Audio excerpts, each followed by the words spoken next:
አቤት አቤት አቤት እንደው ገረጣች እኮ ጫት በእኛ ጊዜ ቀረ። አቤት አቤት አቤት አቤት አቤት እነዚህ ልጆችማ እንደው የሆነ ጥርጣሬ ገብቶኛል። አንዳቸውማ እጄ ላይ ይወድቃሉ ዛሬ። አስቼ ይምጡ ብቻ። እስቲ ግን እስቲ ተቀመስ እስቲ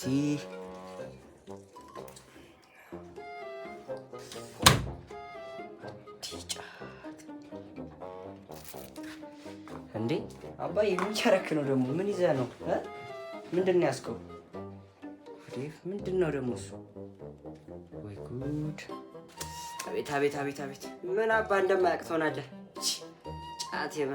ጫትን የመሰለ ነገር አለ እንዴ ደግሞ? በል እስቲ ና ያዝ። እቺ ከልጄ ጋር ፏ ልበል። ያዝ በል። ኧረ እኔ ይሄን ነገር እኔ ጫት አልቅምም። ኧረ እኔ አልቅምም። እኔ ይቅርብኝ። ኧረ እኔ ይቅርብኝ። ስማ የሱሰኛ ነገር እኮ ነው ይሄ ነገር። አንተ ራሱ ቢቀርብህ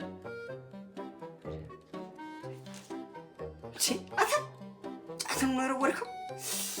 ወይ ጉድ! ወጣት አይደለ እንዴ? እንደ ወጣት ፎክተክ ቀም ታደርግና በኋላ እኮ ያፈጣል፣ ያመረቅንሃል ምናምን። መስበሪያውን አታስብ ልጅ።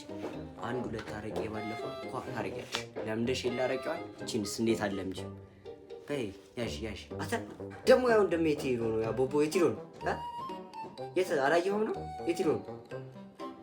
ኧረ እኔ አላየሁትም።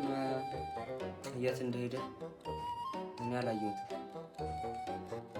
ጫት እሱም ጫት ይቀማል። ቆይ ልጅ እንደምታስብ አይደለም። ቆይ ልጄ ልንገርሽ። ይሄ ኧረ እኔ ተጠቅሜ አላውቅም። ልጅ ቆይ ልንገርሽ መጀመሪያ። ቆይ ልንገርሽ እንግዲህ ይተሽ ልጅ እኔ ልጁን አስቀምጦ ነው እዚህ እንግዲህ እንደዚህ ሲጋራም ያጨሳል፣ ይጠጣል፣ ይቅማል፣ ያጨሳል።